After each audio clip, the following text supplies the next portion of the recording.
aujourd'hui, nous allons parler du lexique de l'argumentation. Donc, en ce qui concerne l'argumentation, le thème, c'est le sujet de l'argumentation. La thèse correspond à l'idée défendue ou au point de vue que l'on va défendre. Pour défendre ce point de vue, on utilisera ce que l'on appelle des arguments. Les arguments étant les raisons ou les preuves que l'on va apporter. Et les exemples viendront illustrer ces arguments. Ce sont des éléments concrets qui peuvent être soit une référence à une expérience personnelle, un fait, des statistiques, ou encore on peut prendre appui sur un roman ou un film. Lors du brevet par exemple, tu peux aussi prendre appui sur le texte qu'il y a à travailler juste avant.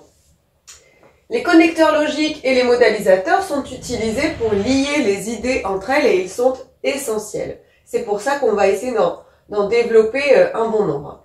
Donc pour défendre son opinion, eh bien, les petits mots, on va dire, qui lient les idées entre elles et qui amènent le raisonnement vont changer selon le degré dont tu vas faire preuve.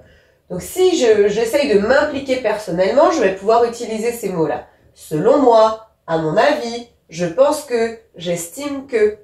Si je donne un avis avec certitude, je peux utiliser des mots comme assurément, certainement, indubitablement, qui veut dire sans aucun doute. Je suis persuadée que. Si je veux maintenant donner mon avis, mais avec précaution, avec réserve, eh bien, je vais utiliser des modalisateurs comme peut-être, sans doute, il me semble que, il est probable que. Je peux aussi utiliser le conditionnel, il semblerait que. Pour organiser mes idées maintenant, puisqu'évidemment, là, je donne mon opinion, mais mes idées, ensuite, elles sont mises dans un plan et après, je dois les rédiger. Et quand je les rédige, je ne les rédige pas n'importe comment, puisque vraiment, l'organisation des idées est essentielle pour faire passer son point de vue. Donc, pour commencer, je vais utiliser, eh bien, des connecteurs logiques comme tout d'abord, en premier lieu, pour commencer. Si je veux ajouter une idée, je vais pouvoir employer puis, ensuite, par ailleurs, aussi. Si je veux ajouter une idée plus forte, je pourrais mettre d'autant plus que ou a fortiori. A fortiori, on fait attention, c'est une locution latine. On essaye soit de l'écrire en italique, mais c'est un peu compliqué, mais sinon, de la souligner. Pour terminer le raisonnement, eh bien, on peut dire enfin, finalement, en définitive, en conclusion.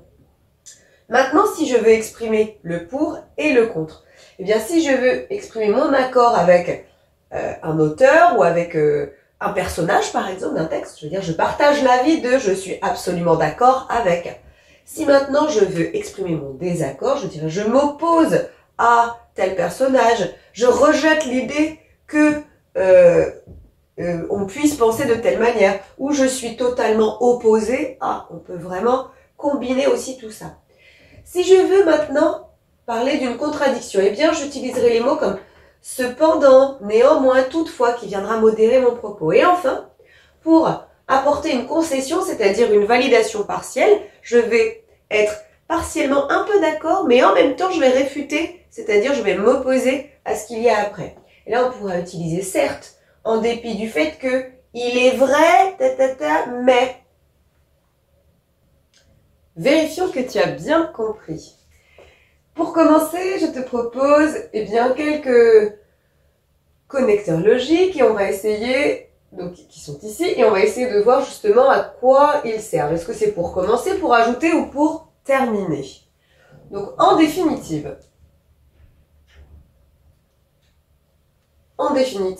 est un connecteur que l'on utilise pour terminer un argumentaire. Tout d'abord, c'est facile, hop, pour commencer. Et par ailleurs, c'est lorsque je veux ajouter un argument ou un exemple. Maintenant, voici un petit texte à trous qu'il va falloir remplir avec les mots argument, connecteur logique, thèse, défend, thème et exemple.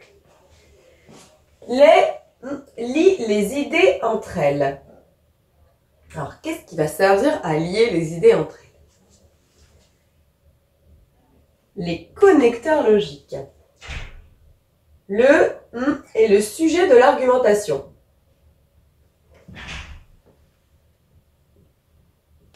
le thème et le sujet de l'argumentation. Maintenant, qu'est-ce qui correspond à l'opinion défendue? La thèse et l'opinion défendue. Ensuite, on cherche ce qui apporte des raisons. Les arguments apportent des raisons et les illustrent. Les exemples illustrent nos arguments. Si je dis selon moi, il ne m'en reste qu'un. Je défends effectivement un point de vue. Puisque parfois on peut te demander de défendre un point de vue, mais à d'autres moments on va te demander ton opinion personnelle. Donc des fois aussi il peut y avoir une affirmation et on va te dire en quoi tu partages l'avis de cette personne par exemple. Et là il faudra exprimer d'abord son accord et puis peut-être son désaccord dans un autre temps. Si c'est un peu compliqué, il y a d'autres vidéos qui parlent justement de l'argumentation et qui mettent en pratique des sujets complets où on fait des plans. Donc si c'est un peu flou, si tu as un petit peu oublié, je t'invite à retourner regarder ces vidéos et à pratiquer avec les exercices en ligne. Mais j'espère que c'est quand même plus clair pour toi maintenant. À bientôt. Maintenant que tu as tout compris, entraîne-toi en faisant les exercices ci-dessous.